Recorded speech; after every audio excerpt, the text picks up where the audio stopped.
Hello mga Kamitsu. So pag-uusapan natin ngayon regarding sa mga merong CMAP. So ito po yung mga merong canceled card, no? Problema sa credit card. At yung mga nagsoli na po ng sasakyan, which is Replevin. So pag-uusapan natin yan dahil marami yung nagtatanong sa akin at yung iba, hindi sila lumalakas ang loob nila na mag-apply ng auto loan. No? Ginawa ko tong video na to para masabi sa inyo na pwede pa ho yan. No? I-explain ko sa inyo dahil marami na po akong napa-approve dyan at pinagbibigyan po talaga ng bangko at depende yan sa sitwasyon ninyo at kung paano natin gagawin. Kaya iniimbitahan ko kayo mga Kamitsu na mag-subscribe sa aking YouTube channel. I-send nyo po ito, mga video na to sa mga kaibigan ninyo. Kung wala pa kayong plano na mag-auto loan, mas paigi na makapag-subscribe kayo. I-hit nyo yung notification bell para lahat ng video ko updated kayo. At para meron na kayong kilalang agent na willing tumulong sa inyo. Disclaimer lang. Even wala kang CMAP, hindi ka nagsoli ng sasakyan, lahat po yan for approval. No? Nasa bank pa rin yan, paano kanila i-approve at paano yung approach natin. No? Kasi parang resume yan nag-a-apply ka ng trabaho mo. Kahit dito sa car loan, ganun din po. So kailangan lang natin ng magandang presentable ang ating application at kailangan nating mag-uusap regarding dyan. So, yun na, maliwanag po yan. Lahat yan for approval. Sinasabi ko lang po sa inyo, kahit na may credit card kayo na problema at nagsoli po kayo, na pagbibigyan yan. So, isa-isahin natin mga Kamitsu. Lahat ng sasabihin ko dito is nakakayon nito sa aking experience. No?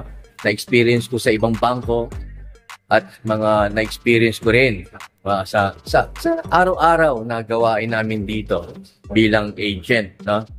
Unang-una, bigyan ko kayo ng sample. Meron akong kliyente, mga Kamitsu, na actually hindi siya credit card. So, meron siyang bounce check. So, pinagbigyan. So, paano? So, sabi ng bangko, maganda naman ang profile. No? Kasi kumikita yung tao, malaki ang pera. Yung nga lang, may problema. So, isa kasi sa isang tao, kahit nasabihin natin ako yung nag-a-approve, titingnan ko rin na baka naman sakaling pwedeng pang pagbigyan. So, bali sa pangunawa ko, pinausap ako ng bangko.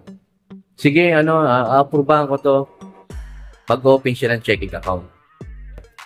So, ako naman bilang agent o bilang consultant, nag-isip ako, pinagbubukas, may bounce check nyo ito.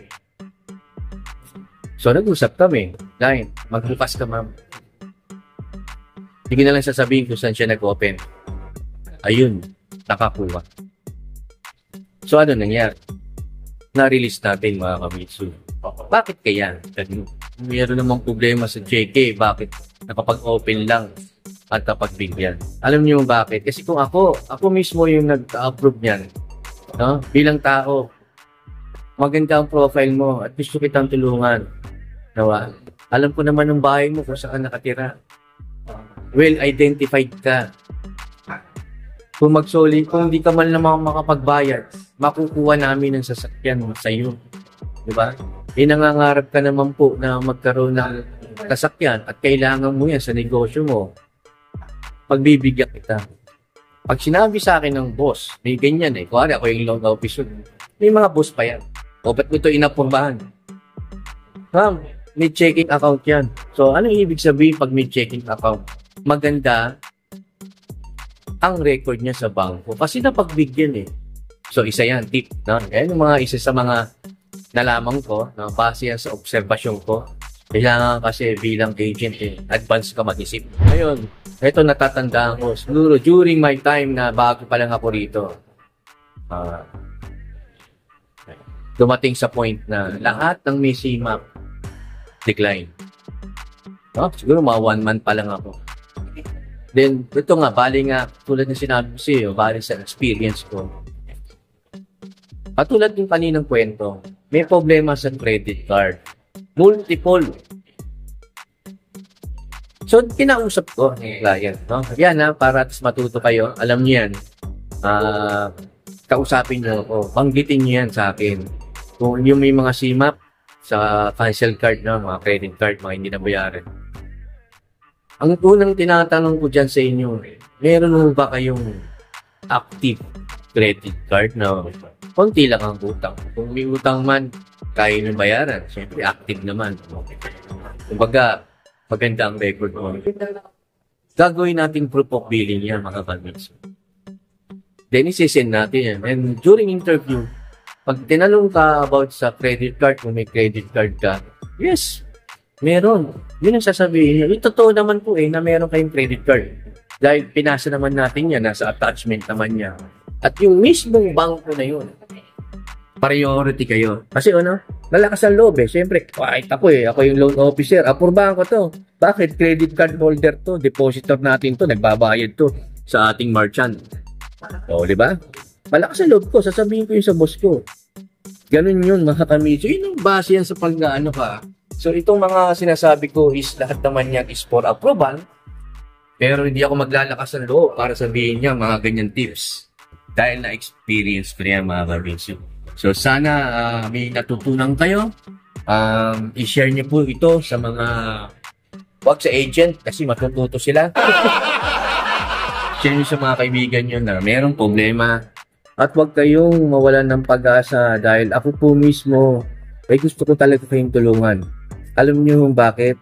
Kasi maganda ba? May problema, natulungan mo. Yan ang pinaka gusto ko yung may mga problema talaga, mga kamitsu. No? Kung well-identified naman, nandun ng bahay, bakit hindi natin tulungan? Nag-a-apply yan dahil meron niyang kakayahang magbayan. Nag-iisip yan, hindi naman niya mag-a-apply na, naku, baka hindi ko kayang bayaran, hindi mag-a-apply yan. Pero bilang tao, pag ganun, kailangan ko ng sasakyan. Pag naisip niya kailangan niya ng sasakyan, ibig sabihin nun may kakayahan. At alam po ng bangko yan, yan din ang iniisip nila. Ang kailangan lang, proper documents, at kailangan lang ayusin natin ng application na hindi bara-bara, wag po kayong magmadali. Ganun po yung mga kamitsu, kaya iniimbitahan ko na mag-subscribe po kayo sa aking YouTube channel para kayo matututunan dito, mga kamitsu, about auto loan tips, no? Napaka-importante yan. Ito po yung mga sasakyan namin. Actually, konti lang ako ng mga sasakyan, no? Kasi para sa akin, ano yung sasakyan kung di ka naman ma-approve. Kaya ito po si Agent Paulsen, ang inyong lingkod, willing tumulong sa inyo. I-share nyo po ito, mag-subscribe po kayo, mga kamitsu, dahil malay nyo in the next, kakailanganin nyo ang serbisyong totoo. Dito po si Agent Paulsen. Kaya iniimbitahan ko kayong mag-subscribe, i-share nyo po itong YouTube channel ko. Thank you.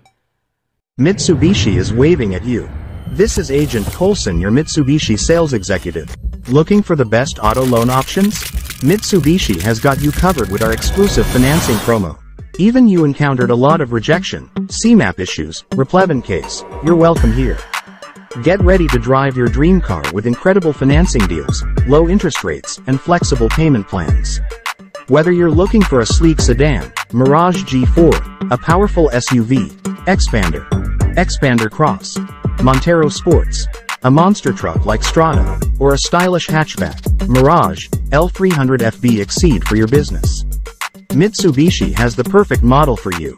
But wait, there's more. Subscribe to our YouTube channel, Mitsubishi Agent Paulsen, today and never miss out on valuable auto loan tips, tricks, and expert advice.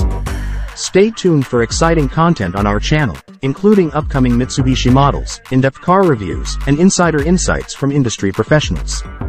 Don't miss out on the latest trends and updates in the world of auto loans and Mitsubishi vehicles, and be part of our passionate community of car enthusiasts and auto loan seekers.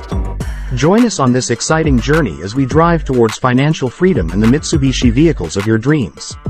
So, what are you waiting for? Subscribe and apply now.